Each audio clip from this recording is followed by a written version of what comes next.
Action. Welcome to this course on Unity in Diversity. Unity in Diversity forms the basis of our entire Indian culture. In the four streams of yoga that we have been discussing, Jnana Yoga, Raj Yoga, Bhakti Yoga and Karma Yoga, there is unity. All these paths lead to the same goal. What is that goal? Returning home, I call. It is a state from where the whole creation has come. It is our original state from where all of us have been created. It is the original from where this whole universe has been created. And that is a state of infinite bliss, ananda, infinite knowledge, jnana, infinite power and infinite freedom. That's called moksha. Patanjali called it as kaivalya, probably Buddha called it as nirvana, Bhagavad Gita calls Brahma nirvana, scientists may call it as pure consciousness, or you may call it as absolute, or call it as reality. Different words can be used, but that is a state which is beyond space, time, causation. Freedom from what? Freedom from all our tensions and stresses, freedom from all our bondages. What bondages we have? Bondage of the mind. From the time we get up in the morning till we sleep, we go on thinking and thinking and thinking. If you tell your mind, keep quiet, it won't hear us. Bondage of the mind. Bondage of the emotions. We are tossed up and down in various types of emotions. Kama, Krodha, Lobha, Moha, Mada, Matsarya, anger, greed, jealousy, hatred, infatuation, and the good qualities also. That is bondage of the emotions. Then we have the bondage of the intelligence. Our knowledge is so small. We have so much of ignorance, avidya, ajnana, the wrong notions, perverted knowledge, and all this form the bondages. And the bondage of the body. You have to take food, you have to take drinks, and have to maintain the body. And we are bound by the gravitation. Can you overcome all these bondages? And yoga says yes. Even the bondage of the body, that this body can be made very, very big or very, very, very small. They are called as the anima, mahima, like supernatural powers. Hanuman was a demonstration of that, which many of you have heard. And you can go up anti-gravity. You can overcome the bondage of gravity. And people can live without food, without drinks for ages.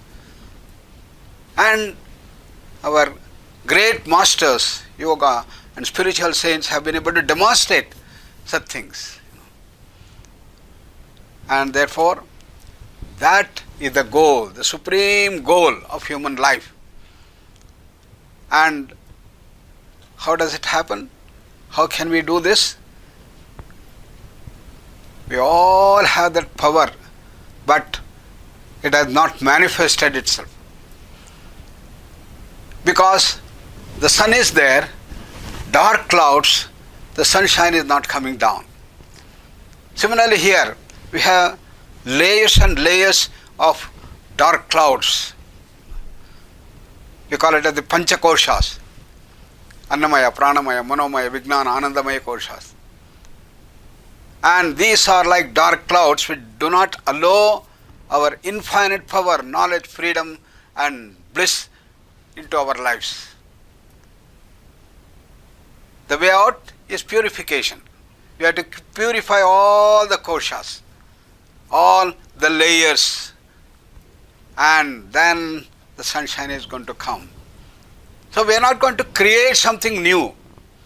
It is all there, but we have to only manifest. So Swami Vivekananda said the goal of life is to manifest that divinity. Purify the intellect through Gnana Yoga. Purify the willpower through Raja Yoga. Purify the emotions through the Bhakti Yoga. And purify every action we do through the Karma Yoga. And such purification will allow us to manifest the divinity which is already existing. Therefore, there is unity in diversity of all these paths. That is to reach that absolute. Not only in the goal, but every stage of our practices, we have this type of commonness, unity. For example, in Gnana Yoga, in the eligibility criteria, is featured by sadhana shat sampatti, called the 6 criteria which you have to imbibe. That's how you start growing. Shama, Dama, Shraddha, Uparati, Samadhana and Titiksha are the 6 sadhana shat sampatti. What is Shama? Control over the inner senses. What is Dama? Control over the external senses. What is Shraddha? Faith. And what is Uparati? Enjoying the peace and calming down of the mind. Samadhana, calm mind. Trupta sthiti, ananda sthiti. And Titiksha, forbearance. When difficulties come, when pain comes, must have that forbearance. So these are the eligibility criteria in the Gnana Yoga. That means we have to make a resolve that I am going to develop these qualities. Come with an open mind. Because we all have the freedom to go this way or go this way. And if I determine that I am going to start going in this way, developing my sadhana shat sampatti, then I have the eligibility to start off with the Gnana Yoga. Then in Raja Yoga, Patanjali prescribes Yama and Niyama. The 10 commandments, you can say. Ahimsa, Satya, Asteya, Brahmacharya, Aparigraha, Yama, Shaucha, Santosha, Tapas, Swadhyaya, Ishvara Pranidhana, Niyamas. Yama and Niyamas form the foundation. And once we use our freedom and make a resolve that yes, I am going to follow these Yama and Niyama in my life, then you become eligible to start off the Raja Yoga or the Patanjali Yoga, the path of willpower. What about Bhakti? In the Bhakti, we recognize what is my Asuri Sampat and the Daivi Sampat. The wrong emotions, the negative emotions, the violent emotions, the Rakshasi Sampat, as it is called. They are the demonic vices. Anger, greed, jealousy, hatred, infatuation, cut others, beat others, terrorize others. And we all have also the Daivi Sampat. Love others, compassion, sharing, control over the senses and peacefulness, calmness, all good qualities. And using our freedom to make a resolve as I am going to develop my Daivi Sampat and I am going to reduce my Asuri Sampat. Because it is the Daivi Sampat that takes me to the higher and higher levels, reaching to freedom itself. Therefore, I make a resolve. Then you become eligible to go into the path of Bhakti, the science of emotion culture. In the Karma Yoga, the path of action, how to convert every action into yoga, the eligibility criteria for that is to recognize the 3 gunas with which we are made. Tamas, Rajas and Sattva. Tamas is the grossest, Rajas is in between and Sattva is the best among the 3 gunas. So I make a resolve, I am going to shatter my tamas and control my rajas and develop my sattva. Once I use my freedom, make a resolve to change myself, to move towards more and more sattva, then you are eligible to start off the journey of karma yoga.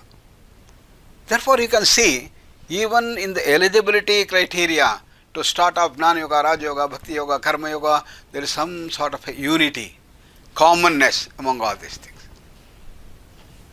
Then comes the sadhana. And there are similarities in the sadhana. And these similarities of the sadhana makes us move towards better human beings, great human beings. How? Develop all the good qualities,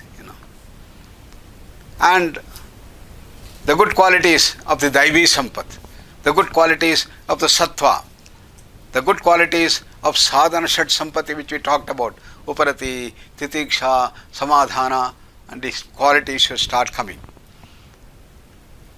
And day by day, our enemies, the 6 enemies we have, they should all start coming down. Anudinam tanutvam yati arishadvargani. What are the criteria for the growth? What are the criteria that you are in the right path of practice?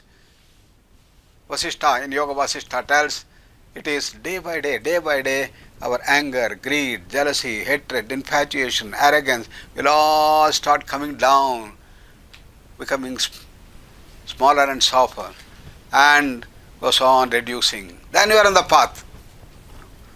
Therefore, when we do the different practices in the different streams of yoga, Shavana, Manana, Nididhyasana of Jnana Yoga, or the Asana, Pranayama, Pratyahara, Dharana, Dhyana in the path of Raja Yoga, or converting the Asuri Sampat into Daivi Sampat, from Kama to Prema, Prema to Bhakti, and moving from Tamas to Rajas, Rajas to Sattva by the process of development. Then you are on the path of practice. You see the commonness of the practice. Day by day you start becoming less and less selfish, more and more for others, less and less for me, and slowly you start growing to become great human beings. Then we have the third level, in which you expand your consciousness. The culmination of the Ashtanga Yoga is the Samadhi. Samadhi is an explosion inside. The mind jumps from one level of consciousness to the higher level of consciousness. In the Bhakti Yoga it is called Saguna Sakshatkara. That is God realization. Expanding and seeing God in flesh and blood. Your Ishtadevata comes in flesh and blood and gives darshan, Saguna Sakshatkara. And in Jnana Yoga, it is called as self-realization, the Jnana. There is an explosion inside, then expansion inside. There is the subtle, sharp eureka inside. And that expands.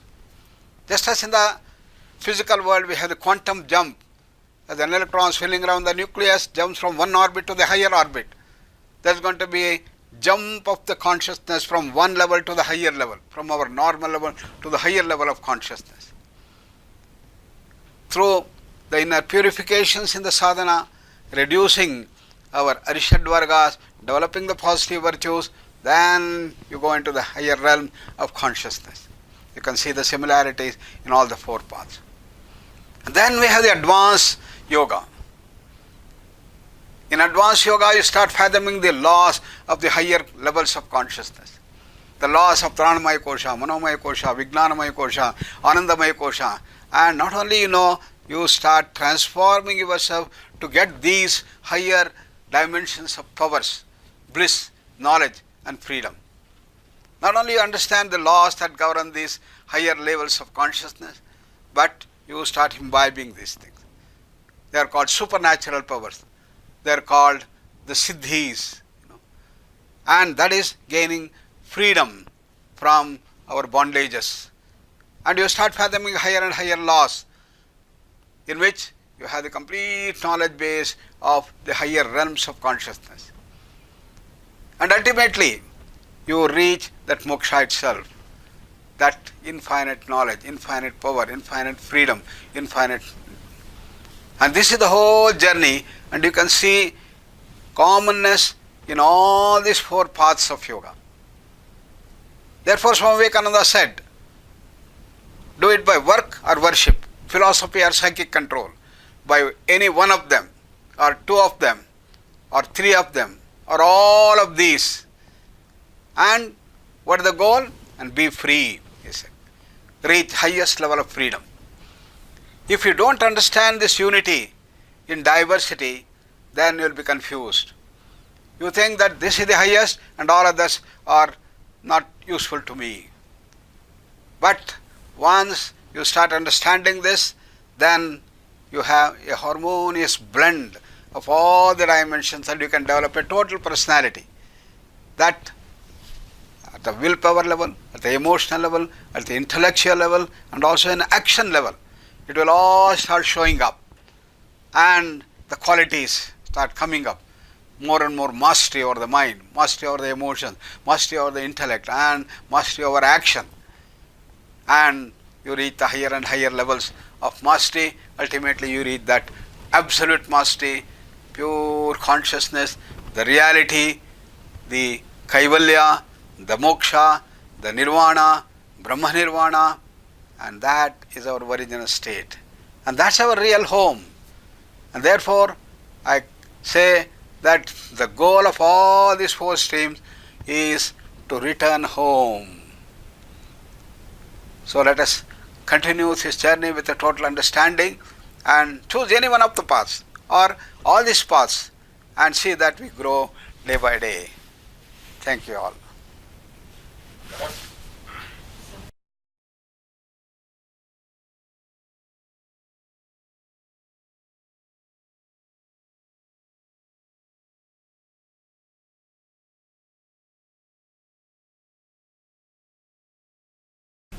Action.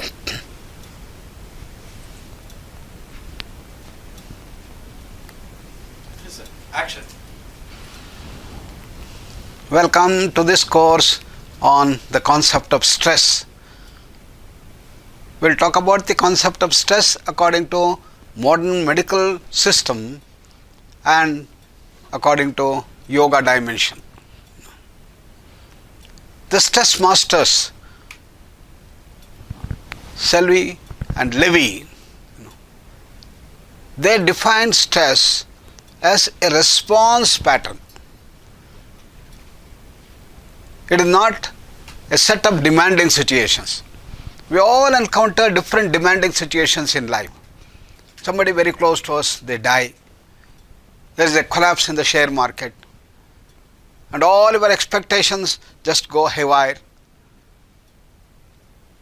All these demanding situations are encountered in our lives. They are not called stressors, they are called stressors. How you respond to these demanding situations is called as stress.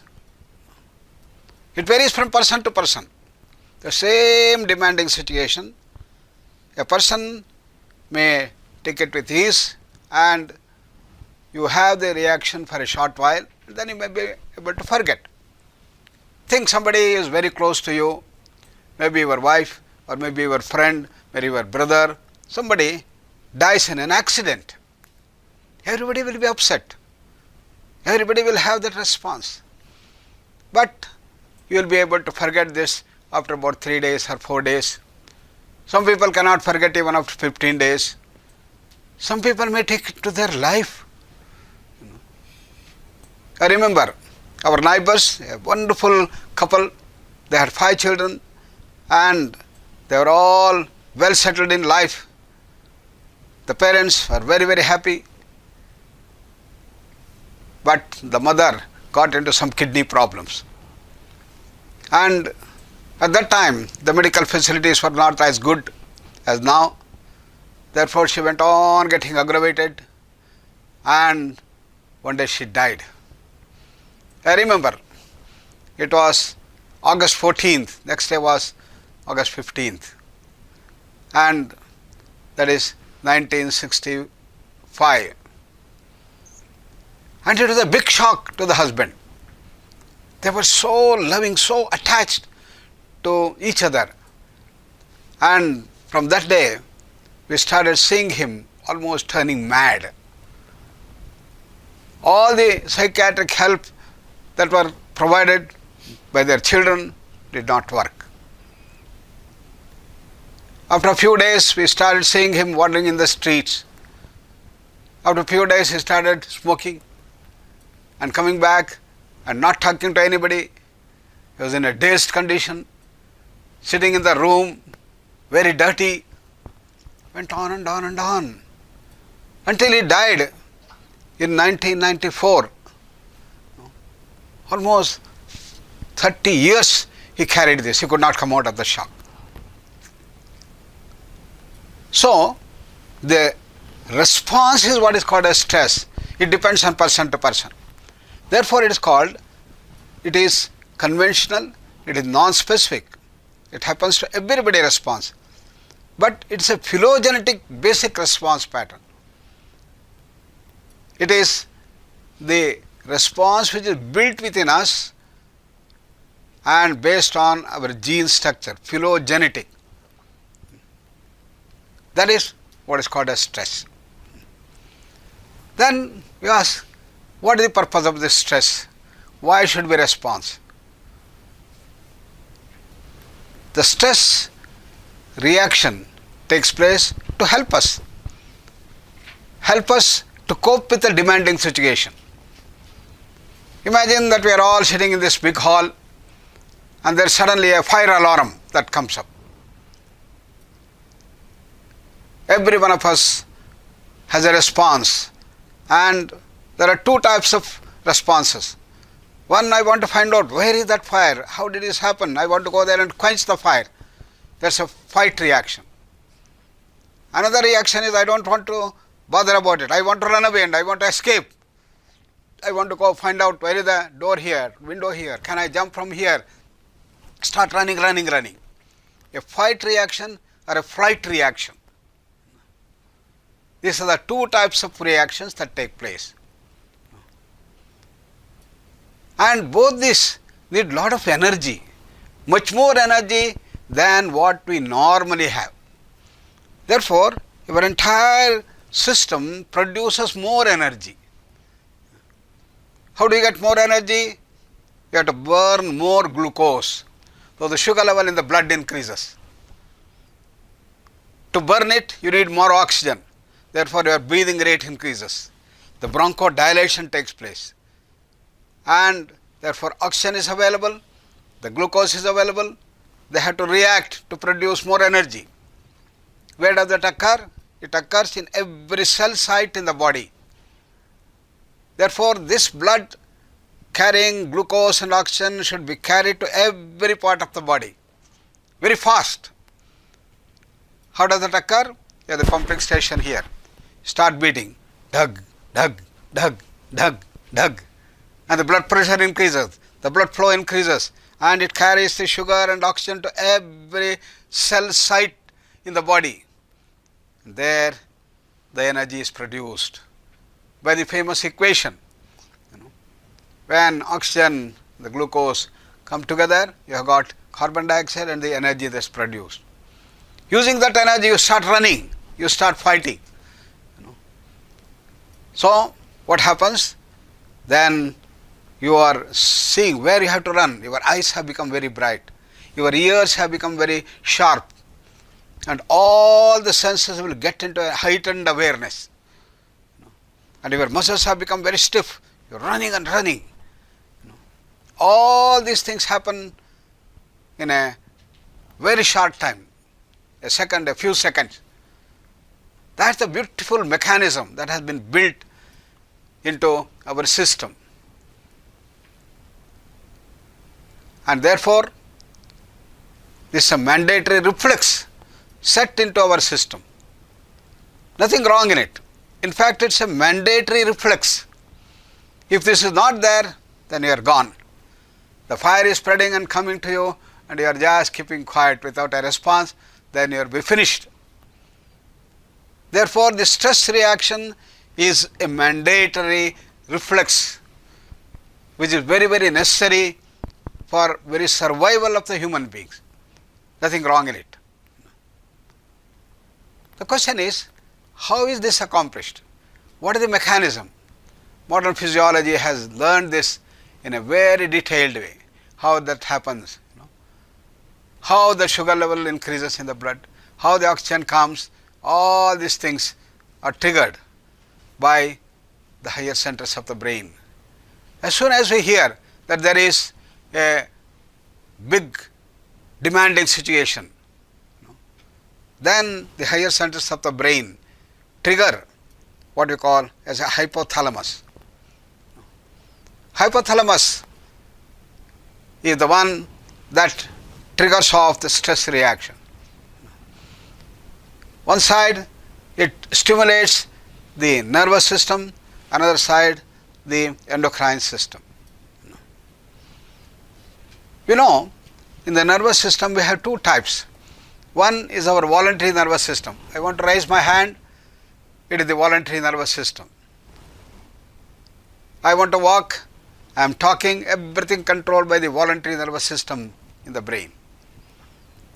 The internal functions of the body are governed by the involuntary nervous system called as the autonomic nervous system. The digestion of the food, flow of bile in the kidney, and all such internal functions are governed by the autonomic nervous system. In autonomic nervous system you have two parts, one is the sympathetic and another is the parasympathetic nervous system. It is the sympathetic nervous system, as the name indicates, which sympathizes with us. Okay? You want more energy? Then all these changes are triggered by stimulation of the sympathetic nervous system. Normally the two things are in a balance, and in a demanding situation when it comes, then it is the sympathetic that takes over, and what we call as a sympathetic arousal takes place, and that in turn trigger off all these changes, increasing blood sugar, increasing oxygen rate, increasing breathing rate, increasing blood pressure, increasing flow of this thing, sensitization, all these changes are occurred because of the sympathetic arousal we call. And this is therefore the beautiful mechanism. Another side, the hypothalamus triggers the pituitary gland, which in turn stimulates our endocrine system. The endocrine system produces special hormones, stress hormones. They are very powerful chemicals. And these special hormones that are produced will increase the various changes that are needed. What are those hormones? You can see adrenaline, noradrenaline, cortisone, prolactin, growth hormone, thyroxine, DHEA, all these increased hormonal secretions. What do they do? Same, increasing sugar level, increasing blood pressure, increasing breathing rate, and increasing the stiffness of the muscles and heightened awareness. Both these systems are complementary to one another. One, nervous sympathetic arousal, is electrical in nature, and the endocrine is in the chemical. And these two things work in harmony, and there is a redundancy that is built into our system to make this a certainty. So this is the beautiful mechanism that has been built. And at the end of the situation, then you have gone away, and then you came to know it was a false alarm. Then what happens? The whole system comes back to normalcy. This time it is the parasympathetic that takes over. The sympathetic arousal that has taken place is going to come down, it is the parasympathetic comes, and you come to a balance. That balance is called homeostasis. So we restore homeostasis at the end of the demanding situation. And this is the wonderful mechanism that has been built, which helps us to face the demanding situation and to cope up with the demanding situation. Therefore, it's a must, it's a mandatory reflex, as I said. Now look, we all know that stress is the biggest hazard and has posed the biggest challenge in the world. Therefore, stress is very hazardous and we don't have a solution for the stress, we say. But now you are telling that stress reaction is a must, it is a mandatory reflex, there is nothing wrong in that, it is very, very good. Which is right?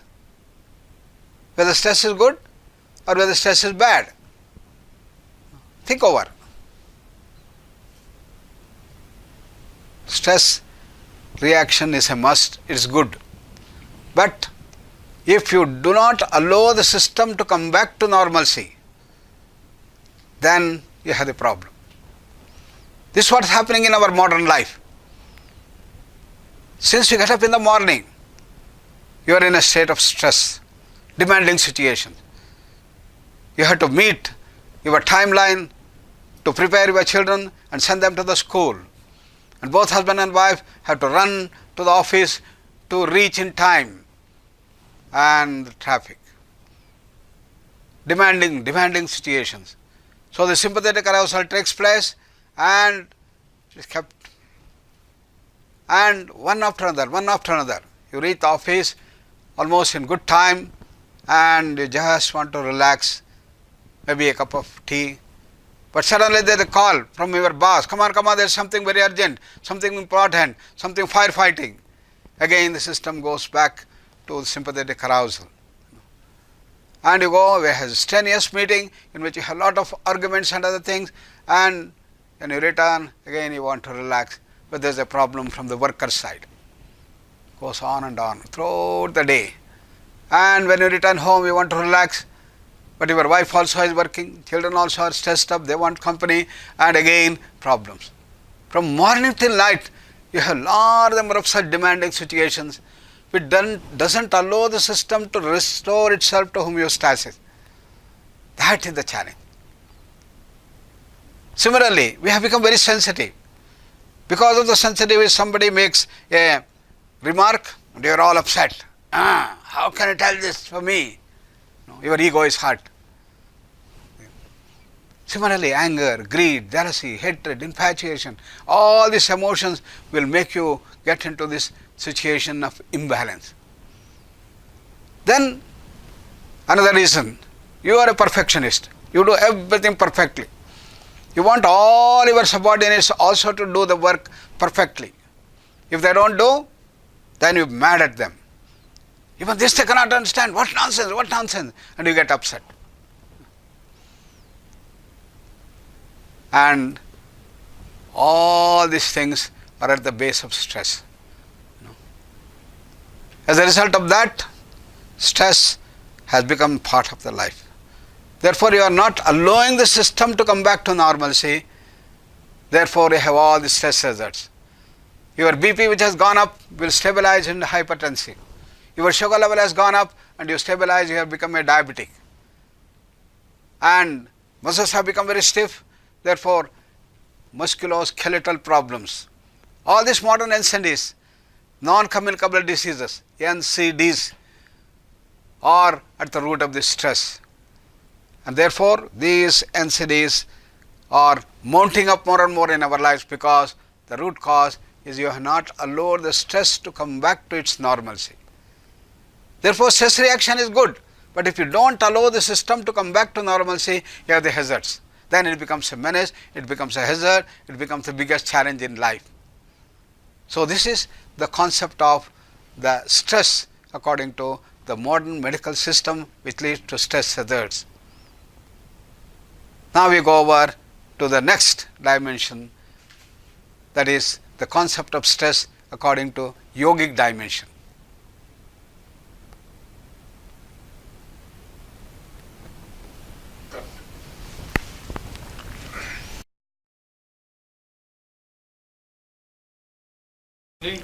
Action. Yes, sir. Actions. Welcome back to this course on understanding of concept of stress according to yoga. In the earlier course, we understood the concept of stress according to modern medical system. How there is a stress reaction that is built in our body, and it's a response pattern to demanding situations we saw. This stress response helps us to cope with the demanding situation by producing more energy and to face the demanding situation. This is what happens in the body. But according to yoga, we are not just the physical body. We all have 5 koshas. You may call it as 5 bodies or 5 layers. The physical body is the Annamaya kosha. Then slightly bigger than that, pervading this, is the Pranamaya kosha. Much bigger than that is the Manomaya kosha. And then the Vijnanamaya kosha. And the biggest of all is the Anandamaya kosha. So all these 5 layers or 5 bodies are the inheritance of each one of us. In our causal state called Anandamaya kosha, we are in full bliss.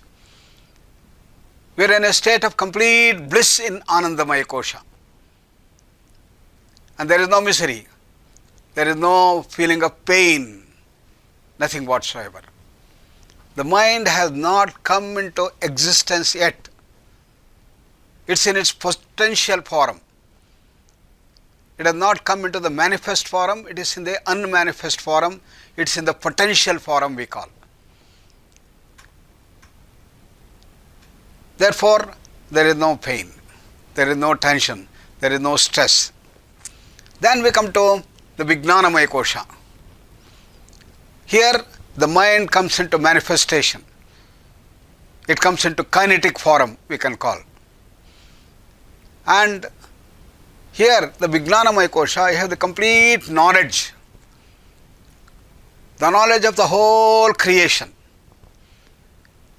So the people in the Vijnanamaya kosha can sweep through the time dimension.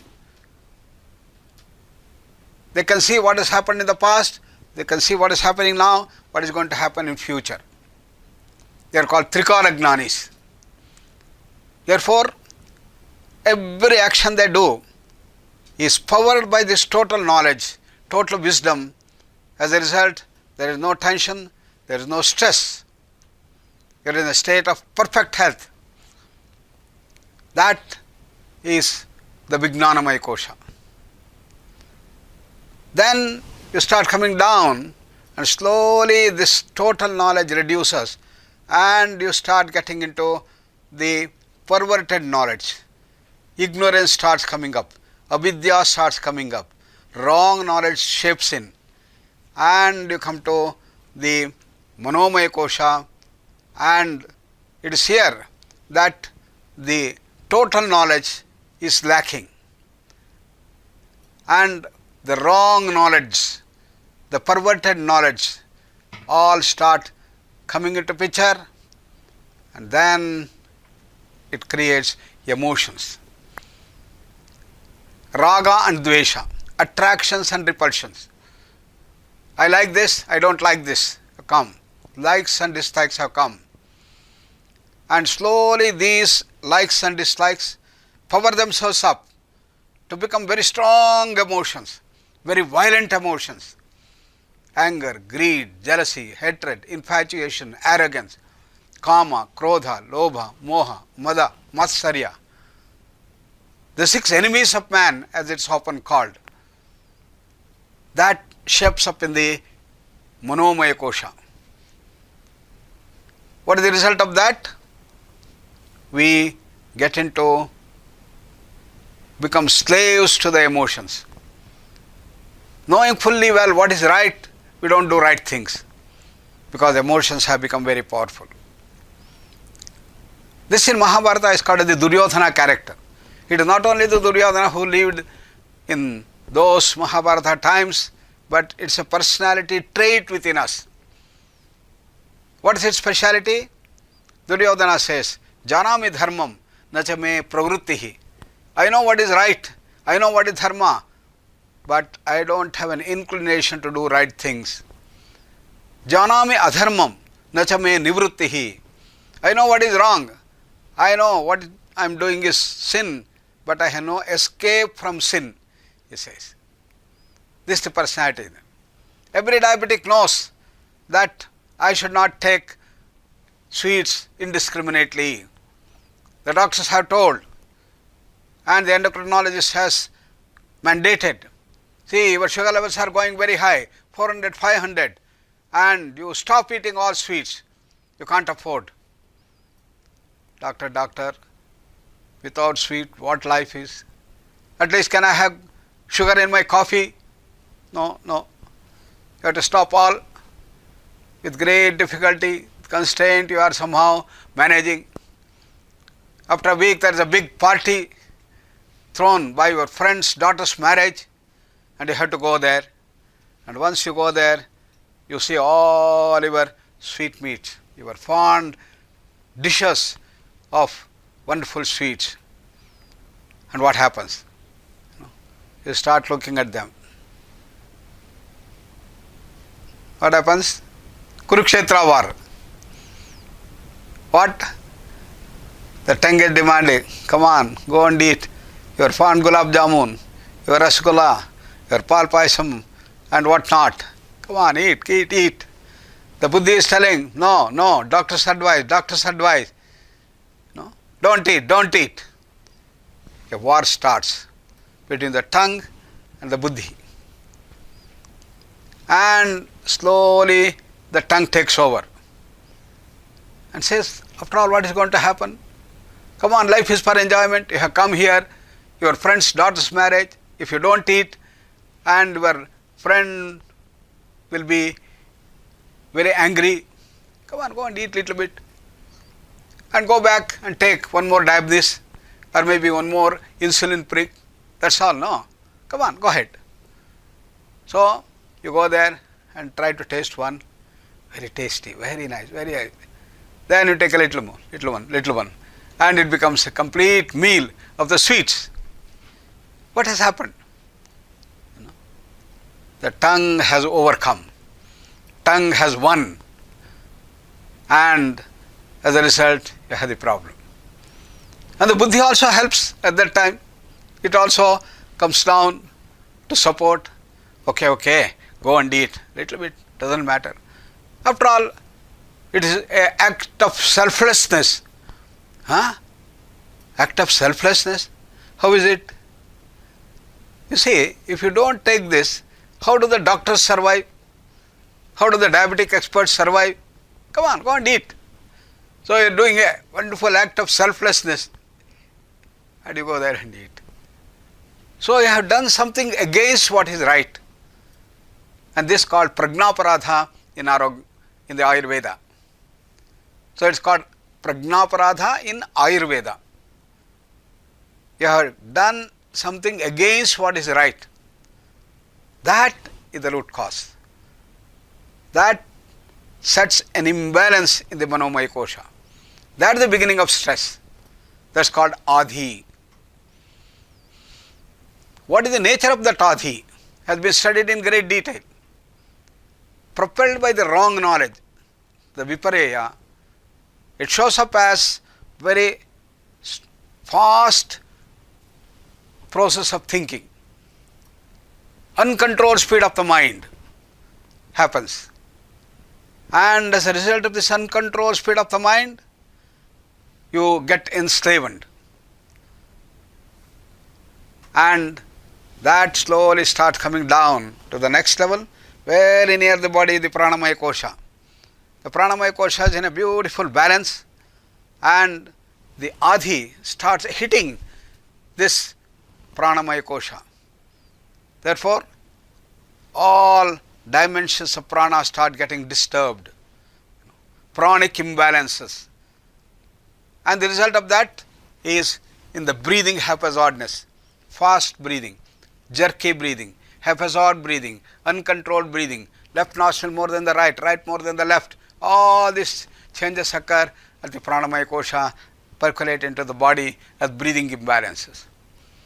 Then these things start hitting the higher centers of the brain and the stress reaction takes place. So, when the stress reactions continue for a long time, then it turns itself into a disease that's called vyadhi. So, adhi becomes a vyadhi. Therefore, according to yoga, what happens in the body? Accepted according to modern medical system. But the root cause is here in the manomaya kosha. That is the adhi. So, if you want to remedy stress, you have to remove the adhi also. Otherwise, you don't have a solution.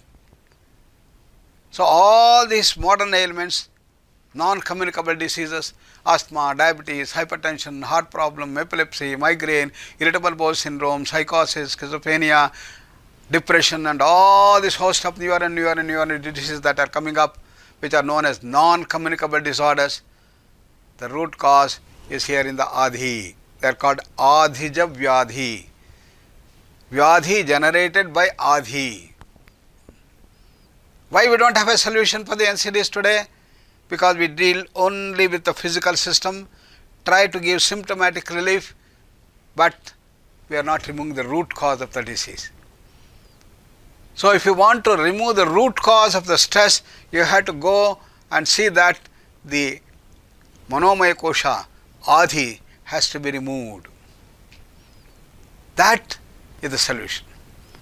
Therefore, the concept of stress, according to yoga, tells us a more comprehensive definition of not only the reactions in the body, but also the imbalances in the pranamaya kosha, imbalances in the mind in the form of adhi, and the reduction of the knowledge base, the right knowledge getting distorted in the form of viparya, the wrong knowledge, the perverted knowledge. What is the perverted knowledge? What is the wrong knowledge? We all think that I have got my problem because of my wife who is very bad, maybe it is because of my children who are very naughty, because too much of pollution outside, and everything we attribute to things outside rather than ourselves. Therefore, Swami Vivekananda said, no, we are responsible for what we are. Man is the maker of his own destiny, he said. If I am suffering, it is my own making. Don't blame somebody else. This perverted knowledge, called as the viparya, is the root cause which happens when you descend from the vijnanamaya kosha towards the manomaya kosha, causing the problem. The wrong knowledge. This has to be corrected. Most asthmatics think that their asthma is due to pollution outside. When we conducted our camp in Bangalore, way back 30 years back, the first talk given by our medical director, Dr. Nagaratna, is that please understand that there is an internal defect in all asthmatics. Don't attribute your asthma to pollution outside in Bangalore. No doubt the pollution is increasing, no more the purity is maintained, and also the Parthenium weeds that come up. All these things could be triggers, they could be the stressors, but the root cause is within you. What is that root cause? Every asthmatic has an internal defect. What is that defect? That defect is called non-specific bronchial hyperreactivity. In simple terms, it is oversensitivity of the bronchus. A little pollution will immediately trigger off a bronchoreflex. And therefore, what is the remedy? The remedy is not to clean outside, but it is to correct inside. The oversensitivity, the hypersensitivity has to be reduced. So therefore, it is this knowledge that saves. Without this knowledge, then you will be trying to do in a very symptomatic way, we will not help to give a complete solution. Therefore, the Adi has to be reduced. For that, the right knowledge should come up, and that the right knowledge coming up is the key essence. Therefore, the total concept of yoga for stress helps us to give the real remedy, a full remedy to the stress and its hazards. Therefore, we have seen how the concept of stress essentially is limited to the physical body in the modern medical system, but in yoga it encompasses all the 5 koshas and says that the whole Adi starts with the avidya, with the ajnana, with the wrong knowledge, with the perverted knowledge, and then you come down to cause the Adi at the manomaya kosha, because we start going in the wrong direction. And that causes imbalance at the pranamaya kosha, causes imbalance in the stress reaction. So this is the total concept of stress we have to understand if we want a total remedy to the concept of stress. So let us continue seeing as to what are the remedies for these things in the general system and also in yoga system. Thank you.